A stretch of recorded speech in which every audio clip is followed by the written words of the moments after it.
Student, कैसे हो? सब बढ़िया। Chapter number 1 relation and function बहुत ही अच्छा चल रहा हो। उसके 4 वीडियो मैंने बनाए, वो सभी वीडियो आपने अच्छी तरह से देखा होगा। हमारा चैप्टर का जो पहला जो पोर्शन था रिलेशन, टाइप ऑफ रिलेशन, उसके बारे में हमने बात की। आज हम जो बात करने वाले हैं वो फंक्शन की। हमारा चैप्टर का दूसरा पोर्शन कि व्हाट इज द फंक्शन। वैसे तो फंक्शन के बारे में आप स्टैंडर्ड 11 के अंदर बहुत सारी बातें करके आए हो। फंक्शन क्या है, टाइप ऑफ फंक्शन, वो सब बातें आप करके आए हो। फंक्शन एक टाइप का रिलेशन है। Function is a relation between two set, लेकिन उसमें कुछ कंडीशन होती है। जैसे कि मेरे पास एक रिलेशन है, मैं ऐसे एक रिलेशन ड्रॉ कर रहा हूं वेन डायग्राम से। यहां पे सेट ए और ये सेट बी है। ए से बी तक का मेरे पास रिलेशन आर। यहां पे एलिमेंट ए, बी और सी है। यहां पे एलिमेंट 1, 2 एंड 3 है। तो मैं क्या करता हूं, ए का रिलेशन 2 के साथ बनाता हूं, बी का 1 के साथ, और ये बी का 3 के साथ भी रिलेशन होता है। ये एक टाइप का रिलेशन है। दूसरा एक रिलेशन की वेन डायग्राम मैं ड्रॉ कर रहा हूं। Relation R A to B, इसमें ए, बी और सी 1, 2, 3, इस तरह से C1, B3, A2, ये एक रिलेशन है। दूसरा एक वेन डायग्राम इस तरह से set A and set B, A से बी पर का एक रिलेशन है, ए, बी और सी 1, 2, 3। इसमें इस तरह से है A1, B1, C1। तो ऐसे हम बहुत सारी बातें रिलेशन के अंदर डिराइव कर सकते हैं, बराबर। ऐसे बहुत सारे मैं रिलेशन ड्रॉ कर सकता हूं, लेकिन आपको मुझे आपको समझाना है कि what is the function. Function क्या है? तो सेट ए और सेट बी, सेट ए के एवरी एलिमेंट, सेट ए के every element 1 corresponding to B, B के साथ इफ एंड ओनली इफ 1 ही के साथ रिलेशन बनाने चाहिए। उसी रिलेशन को हम फंक्शन कहते हैं। 1 कॉरस्पॉन्डिंग होना चाहिए, और एवरी एलिमेंट सेट ए के सभी एलिमेंट का सेट बी के साथ 1 कोरस्पॉन्डिंग होना चाहिए, तभी हम वो रिलेशन को फंक्शन कहते हैं। तो मेरे पास ये पहला जो डायग्राम है कि भाई ए का रिलेशन 2 के साथ है, बी का 3 के साथ है। अब ये बी का फिर से 1 के साथ बन गया, यानी कि यहां पे बी ने क्या किया, 2 रिलेशन बनाए। 1 के साथ भी रिलेशन बनाया और 3 के साथ भी रिलेशन बनाया, और सी बेचारा रह गया, रिलेशन बनाने के बिना ही रह गया। सी के तो भाग में कुछ आया ही नहीं। तो इसका मतलब ये हुआ कि ये रिलेशन फंक्शन नहीं है। ये वेन डायग्राम देखिए, ए का 2 के साथ रिलेशन है, बी में से 3 के साथ रिलेशन है, और सी का 1 के, यानी कि सभी एलिमेंट में से 1 कोरस्पॉन्डिंग ही निकल रहा है, बराबर। एक एक ही इस तरह से पैर बन रही है, इसलिए ये रिलेशन फंक्शन है। इसी तरह यहाँ पे ए का रिलेशन 1 के साथ, बी का 1 के साथ, सी का 1 के साथ, ये रिलेशन भी फंक्शन है। बच्चे लोग ऐसा मत सोचना कि ये सभी का तो इमेज तो 1 ही मिलती है, वो चले।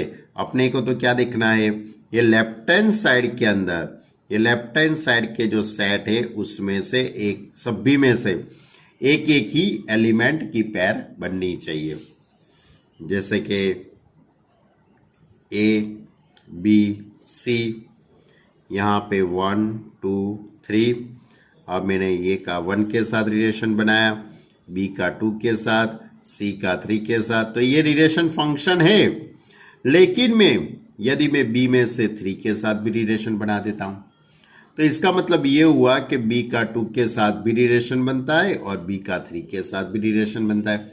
यानी कि एक ही एलिमेंट ने दो लोगों के साथ रिलेशन बनाए। भाई इस रिलेशन को तो हमारे कोई जगह भी नहीं है, यानी कि ये रिलेशन फंक्शन नहीं है। और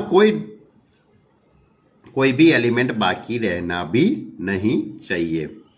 जैसे कि मेरे पास ए बी और यहाँ पे सी है, यहाँ पे 1 2 और 3 है, तो मैं क्या करता हूँ, ए का 1 के साथ रिलेशन बनाया, सी का 2 के साथ रिलेशन, लेकिन बी बेचारा रह गया, तो ये रिलेशन भी फंक्शन नहीं है। यानी कि एवरी एलिमेंट सेट ए के एवरी एलिमेंट सेट बी के साथ 1 1 कोरस्पॉन्डिंग से पेयर बननी चाहिए, वही रिलेशन को हम फंक्शन कहते हैं। और आप लोगों को मालूम है function F from A to B से हम डिनोटेट करते हैं, ए टू बी से हम डिनोटेट करते हैं। और माना कि सेट ए के अंदर एक्स एलिमेंट है और सेट बी के अंदर वाई एलिमेंट है, तो ए से बी तक का रिलेशन एफ, तो एक्स का रिलेशन वाई के साथ हुआ, यानी कि हम इसको सिंबॉलिकली एफ के रिस्पेक्ट में एक्स की इमेज वाई बनती है, यानी कि F X is equal to Y, ऐसा हम लिखते थे। मैं सभी ये बातें जो कर रहा हूँ बच्चे लोगों को स्टैंडर्ड 11 की मैं बातें कर रहा हूँ, स्टैंडर्ड 11 की मैं ये सब बातें कर रहा हूँ। सपोज आपके पास F from N to N, suppose F from N to N F X is equal to 3x plus 2, तो आपको एफ ऑफ 2 निकालना है, तो 2 निकालने के लिए 3 2 जा 6 प्लस 2 8 होगा। यानी कि इसका मीनिंग ये हुआ कि 2 का किसके साथ रिलेशन बना, 8 के साथ बनता है। इसमें function F from N to N, F of 2 is equal to F of 2 is equal to 8। Okay, तो ये सब बातें आपको थोड़ी मालूम होनी चाहिए। ये y है उसको हम इमेज कहते हैं और x को हम प्री इमेज कहते हैं। x को हम क्या कहते हैं, प्री इमेज, यानी 8 है वो 2 की इमेज है और 2 है वो 8 की प्री इमेज है, बराबर। x ये प्री इमेज है और y इमेज है, बराबर। तो ये बात आपको मालूम होनी चाहिए। दूसरी एक बात बच्चे लोग हमने समझा था कि F from A to B में ये जो सेट ए होता है, जो लेफ्ट हैंड साइड के अंदर जो सेट होता है उसको हम डोमेन कहते थे। इसको हम क्या कहते थे बच्चे लोग, डोमेन। और जो राइट हैंड साइड का होता है उसको हम कोडोमेन कहते थे। उसको हम क्या कहते हैं, कोडोमेन। और ये सपोज आपके पास एफ फ्रॉम, सपोज मेरे पास यहाँ पे जेड टू जेड का एक फंक्शन है, तो ये जो हुआ ये डोमेन हुआ क्योंकि ये लेफ्ट हैंड साइड में है। और डोमेन को हम डी एफ सिंबल से डिनोटेट करते थे। जी लिखा हो तो डोमेन ऑफ जी जो भी है वो, और ये कोडोमेन, उसका कोई सिंबल नहीं था। उसके बाद बात थी रेंज। रेंज किसको कहते हैं, रेंज किसको कहते हैं? तो रेंज के बारे में मैं आपको बताऊं बच्चे लोग, ये सभी जो मैंने बातें की है आपसे, बराबर, ये सभी जो बातें वो फंक्शन की एक छोटी सी बात है। ऐसी बहुत सारी बातें आप स्टैंडर्ड 11 के अंदर स्टडी करके आए हो, लेकिन मुझे ये सभी बातों की अभी यहाँ पे कोई ज़रूरत नहीं है। जो जितनी ज़रूरत है उतनी बात मैं करता हूँ। तो अब मैं रेंज क्या है उसकी बात करता हूँ। तो रेंज कैसे निकालते थे बच्चे लोग? आप कोई भी फंक्शन की रेंज डिसाइड करने के लिए, सपोज आपके पास एक फंक्शन है F from N to N, F X is equal to, मैं ले लेता हूँ एक्स प्लस 3, बहुत छोटा सा फंक्शन लिया मैंने। ये फंक्शन की मुझे रेंज निकालनी है। तो रेंज निकालने के लिए डोमेन, डोमेन, डोमेन में से एलिमेंट लेने के 1 बाई 1, डोमेन में से 1 बाई 1 हम एलिमेंट लेंगे और वो एलिमेंट की वैल्यू हम निकालेंगे।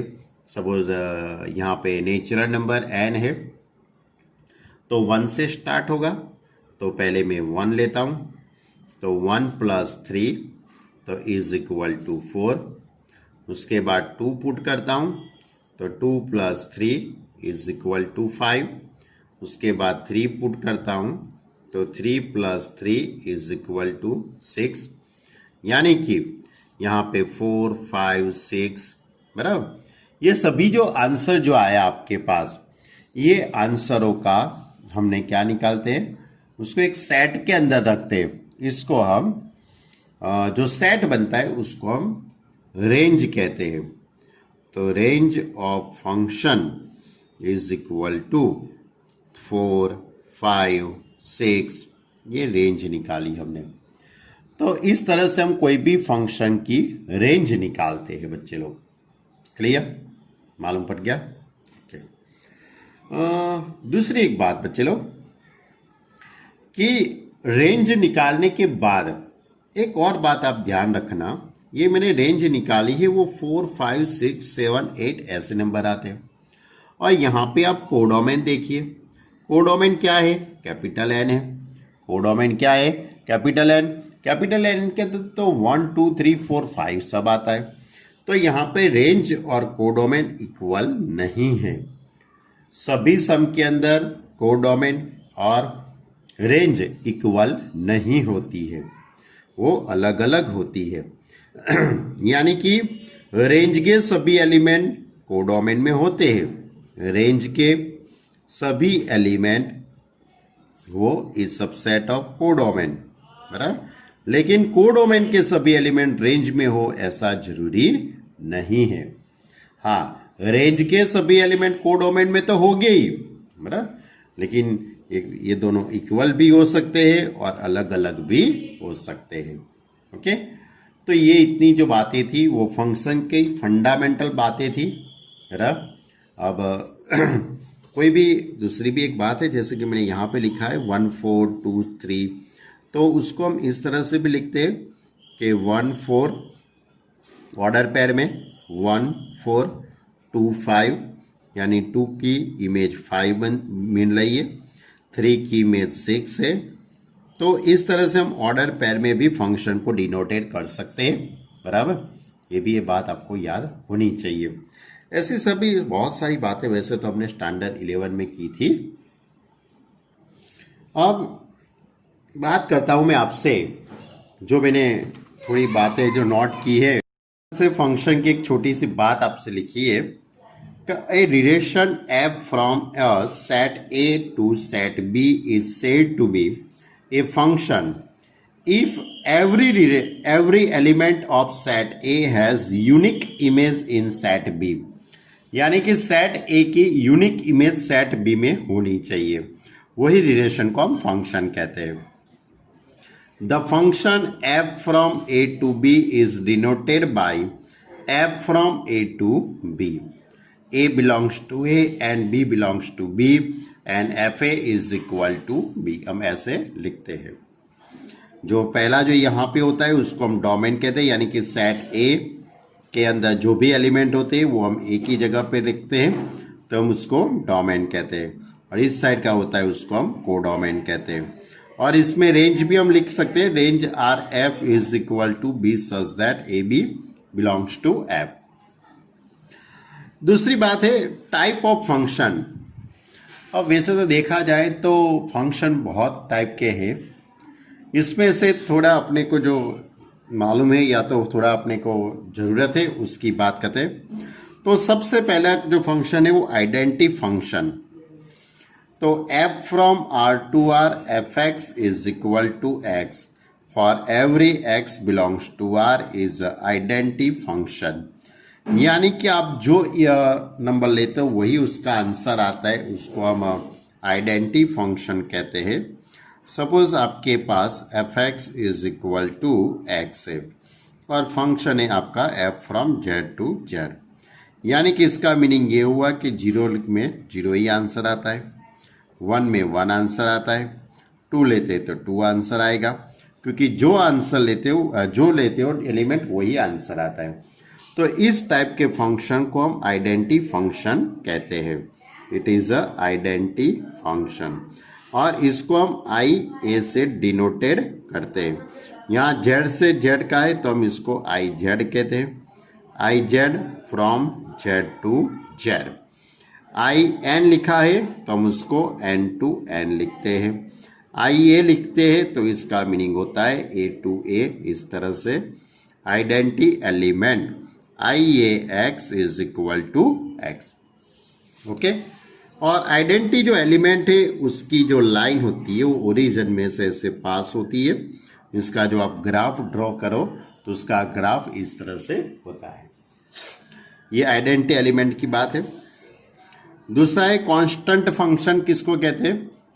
तो F from R to R F X is equal to C is a constant function. Suppose एक बहुत अच्छा सा एक सम था, बहुत पुराना, आप लोगों ने कभी देखा हो तो, F from R to R, F from R to R F X is equal to sine square X plus cos square X. आप इसमें x की जगह पे अलग अलग वैल्यू पुट कर दीजिए। इसमें आप x की जगह पे 1 डिग्री, 2 डिग्री, 3 डिग्री, यानी कोई भी आप डिग्री यहाँ पे रख दीजिए। सपोज मैं 30 डिग्री लिख देता हूँ, तो is equal to sine square 30 degree plus cos square 30 degree. तो sine square plus cos square 30 degree, तो उसका आंसर 1 ही आएगा। क्यों? Obviously we know that sine square X plus cos square X is equal to 1 होता है। तो आप x की जगह पे कोई भी वैल्यू पुट करेंगे तो आंसर 1 ही आने वाला है। तो सपोज मैं 45 रखूंगा तो भी आंसर 1 आएगा। सपोज मैं 30 के बाद कोई भी सपोज 20 डिग्री पुट करता हूँ तो भी मेरा आंसर 1 ही आने वाला है। यहाँ पे मैं x की जगह पे कोई भी वैल्यू पुट करूंगा तो ऑलवेज मेरा आंसर 1 ही आने वाला है। यानी कि सभी की इमेज कैसी बन रही है? सेम बन रही है। इसलिए ये फंक्शन को हम कांस्टेंट फंक्शन कहते हैं। It is a constant function. इसका ग्राफ आप ड्रॉ करो तो इस तरह से होता है उसका ग्राफ। इस तरह से हॉरिजॉन्टल लाइन होती है। It is a horizontal line, you are know that. अब उसके बाद लिखा है मैंने modulus function.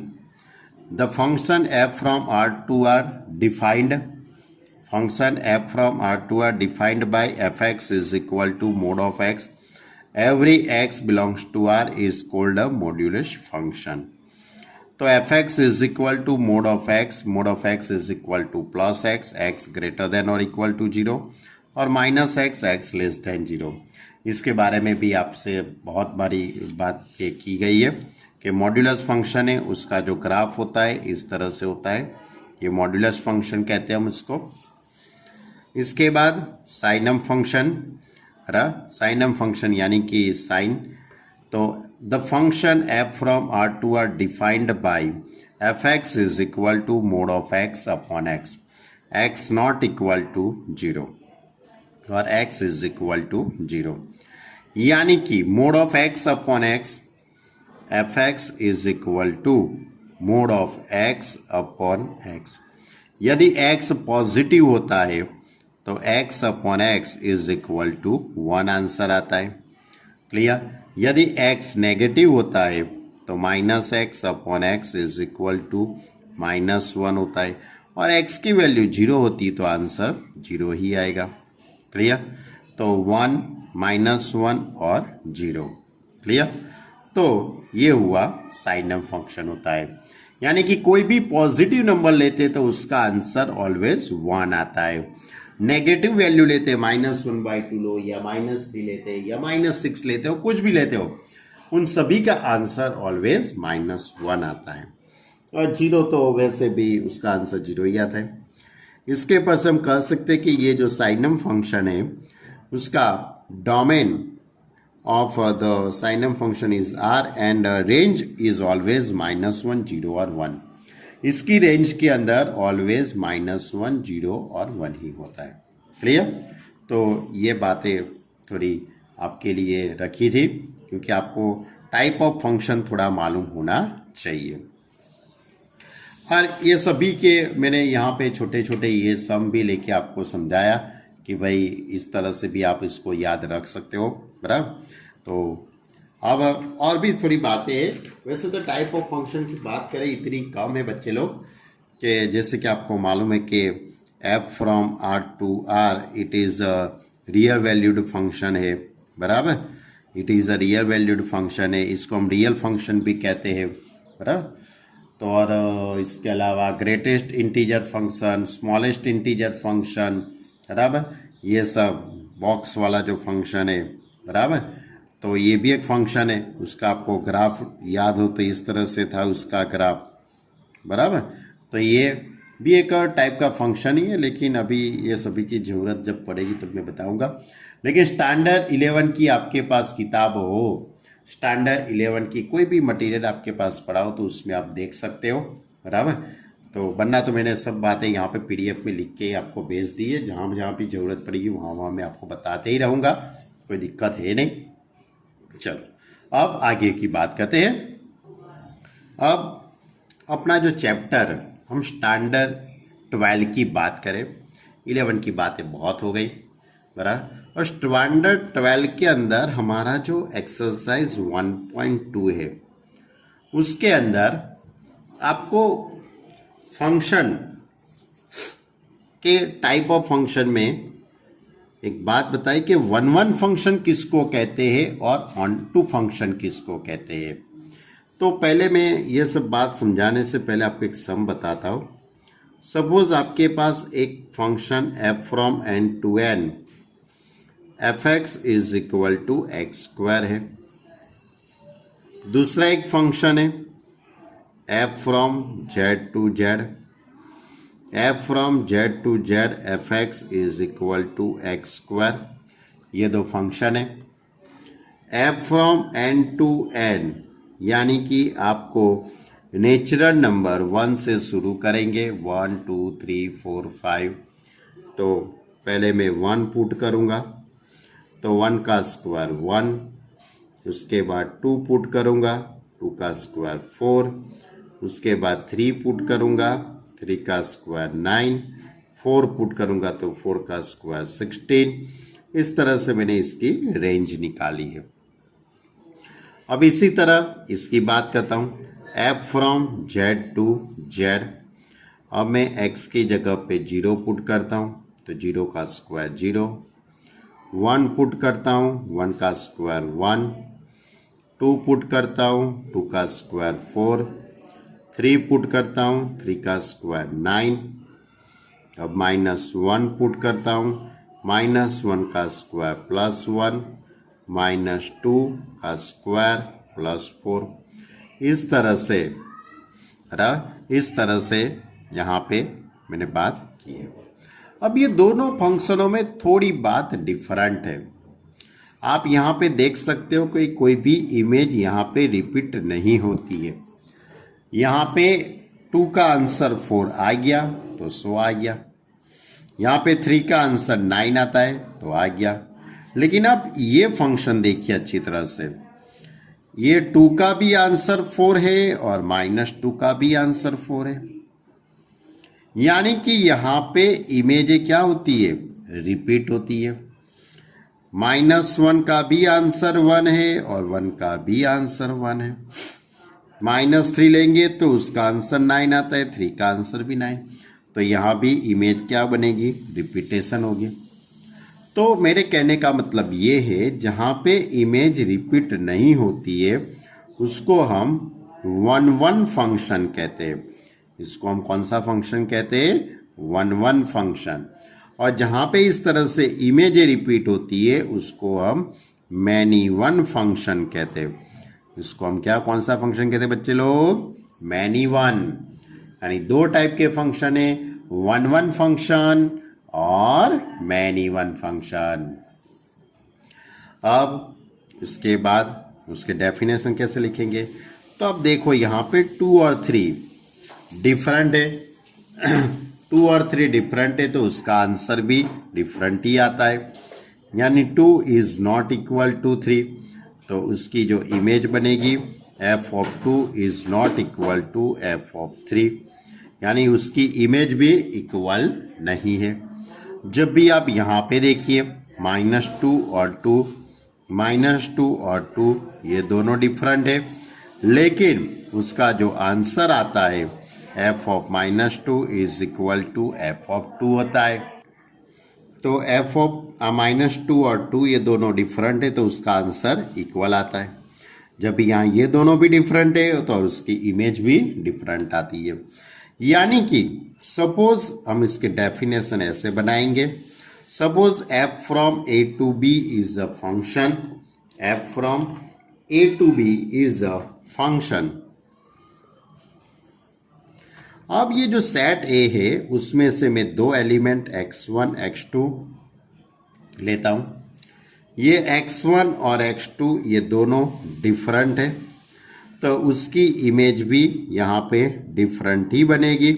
fx1 is not equal to fx2, तो हम इसको 1 फंक्शन कहते हैं। और इसमें क्या बनेगा, x1 not equal to x2, but उसकी इमेज कैसी होगी, इक्वल होगी, तो उसको हम मैनी वन फंक्शन कहते हैं। लेकिन मैनी वन की डेफिनेशन में तो हम इतना ही लिखेंगे, जो फंक्शन 1 नहीं है उसको हम मैनी वन फंक्शन कहते हैं, ऐसा भी आप शॉर्ट में लिख सकते हो। अब ये आपको ये 1 फंक्शन की डेफिनेशन है कि x1 not equal to x2, this implies fx1 not equal to fx2। दूसरी एक बात है, उसके कॉरस्पॉन्डिंग हम कोई भी जब आप 11th के अंदर थे तब हमने कोई भी सेंटेंस होता है उसको हम कन्वर्जेशन किया था, बराबर, और उसका नेगेटिवेशन करके हमने उसका कन्वर्जेशन करते थे। हम इस तरह से इसका भी कर सकते हैं। पीछे का जो सेंटेंस होता है वो हम आगे ले देते हैं और आगे का होता है वो पीछे ले जाते हैं, लेकिन नेगेटिव करके। तो fx1 is equal to fx2, this implies x1 is equal to x2, बराबर। ये कन्वर्जेशन हुआ, बराबर, नेगेटिव करके मैंने कन्वर्जेशन लिखा है। तो ये भी एक डेफिनेशन है 1 फंक्शन की, ये भी एक 1 फंक्शन की डेफिनेशन है। यानी हमारा जो टॉपिक है 1 फंक्शन, बराबर, उसके बारे में मैं इस तरह से आपको यहाँ पे इस तरह से मैं PDF भेजने वाला हूँ। लास्ट ईयर की एक बहुत होशियार स्टूडेंट था, बहुत इंटेलिजेंट स्टूडेंट था, उसकी ये नोटबुक है, बराबर। उसने बहुत अच्छी तरीके से लिखा थी, सभी बातें मैंने बोर्ड पे जो पढ़ाया था वही बातें उसने अच्छी तरह से घर जाके लिखी है, फेयर वर्क है, यानी बहुत अच्छी लैंग्वेज में लिखा है, वो भी आपको तुरंत मालूम पड़ जाए। तो 1 फंक्शन की डेफिनेशन, हम इसको इंजेक्शन फंक्शन भी कहते हैं, इंजेक्शन फंक्शन भी कहते हैं, उसका दूसरा नाम है। f from a to b is a function for every x1 x2 belongs to a, x1 not equal to x2, this implies fx1 not equal to fx2, therefore f is a 1 function for every x1 x2 belongs to a। और इसके corresponding में मैंने लिखा है fx1 is equal to fx2, this implies x1 is equal to x2, therefore f is a 1 function। और many one function के बारे में, x1 not equal to x2, this implies fx1 is equal to fx2, then f is a many one function। ये 1 और many one function की बात की। अब दूसरा भी एक टॉपिक इसके साथ जुड़ा हुआ है, वो है हमारा ऑन टू फंक्शन। किसको कहते हैं, ऑन टू फंक्शन। तो ऑन टू फंक्शन की तो मैं छोटी सी बात है, बहुत ज़्यादा लंबी बात नहीं है, कि हमने कोई भी फंक्शन की रेंज निकालते। सपोज मैंने यहाँ पे ये फंक्शन की रेंज निकाली है 1 4 9 16, ऐसे इसकी रेंज आती है 1 4 9 16, ये फंक्शन की रेंज है। और इसका कोडोमेन कितना है, n है। कोडोमेन कितना है, n। आप देख सकते हो कि कोडोमेन n है और रेंज में 1 4 9 16 ऐसे नंबर आते हैं। तो यहाँ पे कोडोमेन और रेंज कभी इक्वल तो होगा ही नहीं। फंक्शन की रेंज और कोडोमेन ये ऐसा कभी इक्वल तो होगा ही नहीं। यदि कोई भी फंक्शन की रेंज और कोडोमेन इक्वल हो जाते हैं तो वो फंक्शन को हम ऑन टू फंक्शन कहते हैं। जो फंक्शन की रेंज और कोडोमेन दोनों इक्वल होते हैं हम उसको ऑन टू फंक्शन कहते हैं। इसको हम कौन सा फंक्शन कहते हैं बच्चे लोग? On to.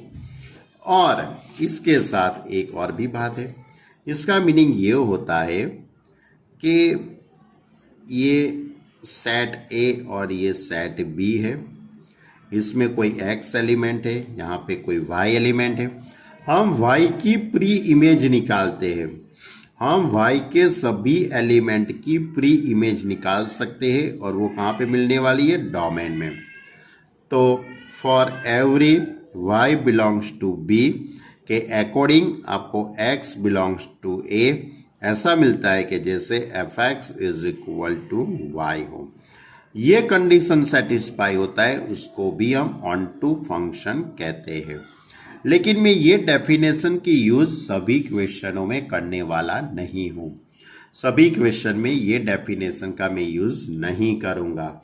बराबर ध्यान रखना कि जहाँ पे function f from r to r, f from r to r fx is equal to ax plus b, यानी कि लीनियर फंक्शन होता है। fx is equal to 3x plus 2, fx is equal to 7 minus 3x। ऐसे फंक्शनों के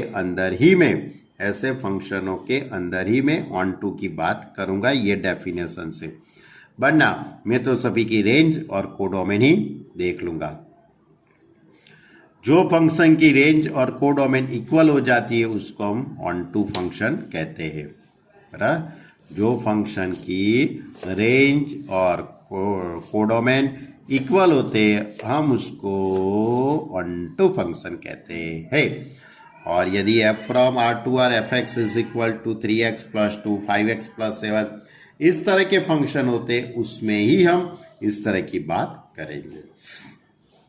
तो on to function की definition बच्चे लोग इस तरह से है कि इसको सर्जेक्टिव भी फंक्शन कहते हैं। उसका दूसरा नाम सर्जेक्टिव फंक्शन, ये भी एक नाम है। A function f from x to y is said to be an onto function if and only if every element of y has inverse image in x। every element of y यानी कि y के सभी element की inverse image x में मिलनी चाहिए। For every y belongs to y there exists x belongs to x such that fx is equal to y। ये sentence का यूज मैं कहाँ पे करने वाला हूँ? जब f from r to r का फंक्शन होगा उसमें ही, सभी में मैं बात करने वाला नहीं हूँ। उसके बाद है a function f from x to y is called 1 corresponding. इसको हम बाइजेक्टिव फंक्शन भी कहते हैं if and only if f is 1 and onto, यानी कि जो फंक्शन 1 भी हो और ऑन टू भी हो उसको हम बाइजेक्टिव फंक्शन भी कहते हैं। और बच्चे लोग ऑन टू फंक्शन की डेफिनेशन ये है, if domain of function is equal to range of function then f is an onto function, यानी कि जो फंक्शन की रेंज और कोडोमेन एंड रेंज दोनों इक्वल होती है हम उसको कौन सा फंक्शन कहते हैं बच्चे लोग? Onto function. क्लियर? तो इसके पर अकॉर्डिंग हमारी एक्सरसाइज 1.2 है। हम एक्सरसाइज 1.2 की बात करते हैं, लेकिन फिर से मैं आपको बता देता हूं बच्चे लोग 1.2 के अंदर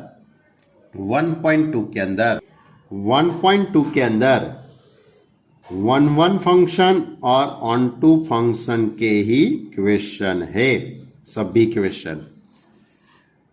तो 1 1 फंक्शन के लिए सबसे पहले आपको F X is equal to जो भी देते उसमें एक्स की जगह पे अलग अलग वैल्यू पुट करके डोमेन में से अलग अलग वैल्यू पुट करके इन सभी की इमेज निकालनी है, यानी उसका आंसर निकालना है।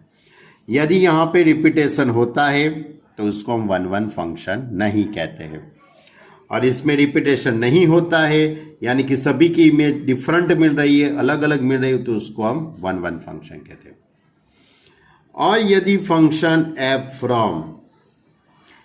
फ्रॉम यानी कि आपको मालूम पड़ गया ये सभी की इमेज अलग अलग है, उसके बाद आपको F X one is equal to F X two, this implies X one is equal to X two, इसकी बात करने की है, बराबर। वरना आप इस तरह से भी लिख सकते हो, लेकिन हम ये इसकी बात करेंगे X one not equal to X two, इसकी बात हम सभी क्वेश्चनों में नहीं करेंगे, बराबर, क्योंकि इससे क्या होता है कि बहुत छोटा हो जाता है सम, इसलिए इसकी बात हम ज़्यादातर करेंगे। उसके बाद ऑन टू फंक्शन में तो सभी की रेंज निकालनी है और कोडोमेन, रेंज और कोडोमेन इक्वल हो जाता है तो उसको हम ऑन टू फंक्शन कहते हैं। और यदि मैंने आपको बताया ना, तो ये बात आपको कब करने की है, जब इस तरह का फंक्शन होगा तभी, सभी फंक्शन में हम ऐसी बात नहीं करेंगे। ओके, बहुत इजी टॉपिक है, बहुत ही इजी एक्सरसाइज है, बराबर। 1.1 से तो बहुत इजी है, 1.1 से तो बहुत ही इजी है। चलो 1.2 ज़्यादा नहीं, आज क्वेश्चन 1 ही लेता हूँ। तो so that the function F from R star to R star defined by F X is equal to 1 upon X is 1 1 and onto, where R star is the set of all non zero real number, R star is the set of all non zero real number, is the result true if the domain R star is replaced by n with codomain being same as R star। दो question है, पूरे question के अंदर एक ही question में दो बातें की है। तो सबसे पहली जो बात है वो R star to R star, F from R star to R star F X is equal to 1 upon X. अब आर स्टार का मीनिंग क्या होता है, R star is a non zero real number, यानी कि आर स्टार में zero नहीं है, यानी 1 हो सकता है, 2 हो सकता है, -1, -2, -3, 3/4, 5/4, बहुत सारे नंबर हो सकते हैं, लेकिन जीरो नहीं होगा। तो आप एक्स की जगह पे अलग अलग वैल्यू पुट कर दीजिए बच्चे लोग। x की जगह पे 1 पुट कर दिया, 1 अपॉन 1 1, 2 पुट करूंगा तो 1/2, 3 पुट करो तो 1/3, 4/5 पुट करो तो 5/4 आ जाएगा, रेसिप्रोकल हो जाएगा ना। -2 रखते हैं तो -1/2, -1 रखते हैं तो -1, यानी कि यहाँ पे किसी की इमेज रिपीट नहीं होती है। किसी की भी इमेज रिपीट होती है बच्चे लोग? नहीं होती है ना, यानी कि 2 and 1 इसमें से कोई भी ले लेने का, 2 and 1 is not equal to, this implies f of 2 and f of 1 is not equal to। For every x1 x2 belongs to R star domain x1 not equal to x2, this implies fx1 not equal to fx2, therefore f is a 1 1 function, f is a 1 1 function। अब उसकी range 1 1 function की बात मैंने पूरी कर दी बच्चे लोग, है ना, बहुत इजी। सिर्फ आपको इस तरह से ही वैल्यू निकालनी है, और रिपीट हो तो 1 1 नहीं है, और रिपीट होता है, रिपीट नहीं होता है तो 1 1 है, और रिपीट होता है तो 1 1 नहीं है, मैनी 1 है। अब ऑन टू फंक्शन की बात करता हूँ बच्चे लोग। तो पहले डोमेन निकालो, इन सभी का डोमेन यानी रेंज क्या होगी, 1 आ सकती है, 1/2, 5/4, 7, 8, बहुत सारे आ सकते हैं। सपोज कोई 1/7 लेता है तो उसका आंसर 7 आएगा, यानी कि उसकी रेंज क्या हुई, आर स्टार। क्या हुई रेंज, आर स्टार, यानी कि 0 के अलावा बहुत सारे नंबर हो सकते हैं। और कोडोमेन वो भी आर स्टार हो गई, यानी रेंज और कोडोमेन दोनों इक्वल हो गए। बराबर मालूम पड़ा ना, रेंज में सभी रियल नंबर आएंगे, 0 के अलावा बहुत सारे नंबर आएंगे। और कोडोमेन भी आर स्टार है, इसलिए दोनों इक्वल है, इसलिए ये function is a onto function, ये फंक्शन ऑन टू फंक्शन है। अब range is equal to codomain, therefore F is an onto function, ऐसा आपको लिखना है। अब मुझे क्या करना है बच्चे लोग, जो R star to R star है उसमें आर स्टार डोमेन की जगह पे एन रखना है, और कोडोमेन तो आर स्टार ही रखना है। तो F from N to R star F X is equal to 1/x। 1 put करो तो 1 आता है, 2 पुट करो 1/2, 3 पुट करते 1/3। तो यहाँ पे किसी का भी रिपीटेशन तो होता ही नहीं है, जिसका आंसर 1/2 आ गया तो फिर से तो 1/2 आएगा ही नहीं किसी का। तो 1 is not equal to 2, this implies f1 not equal to f2। x1 x2 belongs to N domain, x1 not equal to x2, this implies fx1 not equal to fx2, therefore f is 1 1 function. ये तो आपको सभी में लिख ही देने का, ये sentence होता है, ये सेंटेंस और ये सेंटेंस, ये तो सभी के अंदर लिख ही देने का। अब रेंज, ये फंक्शन की रेंज क्या होगी, अब आपको n लेना है, यानी 1 2 3 4 ऐसे ही नेचुरल नंबर ही लेने हैं, यानी कि आपको इसमें 4/5 या 7/8 ऐसे तो नंबर लेना नहीं है। यानी कि आपका इसका जो आंसर आएगा वो 1 1/2 यानी 0 से लेके, यानी कि 0 और 1 के बीच के ही नंबर आएंगे, 0.5 0.6 0.7 ऐसे ही नंबर आएंगे, और 1 में 1 आंसर आएगा, यानी 0 और 1 के। तो कोडोमेन क्या है, आर स्टार है, और रेंज कितना आया 0 to 1 आया। तो रेंज और कोडोमेन दोनों इक्वल नहीं है, therefore F is not an onto function. मालूम पड़ा बच्चे लोग, ऐसी छोटी छोटी बातें हैं एक्सरसाइज 1.2 के अंदर।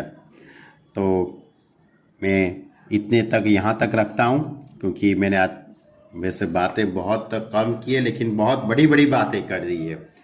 ये सभी वीडियो आपको अच्छी तरह से देखना पड़ेगा, पीडीएफ 2 बार 3 बार लिख के आपको समझना पड़ेगा, तब आपको मालूम पड़ेगा बच्चे लोग। क्लियर? तो नेक्स्ट लेक्चर के अंदर मैं एक्सरसाइज 1.2 को कंप्लीट करने का प्रयत्न करूंगा, यदि नहीं होता है तो नेक्स्ट लेक्चर में।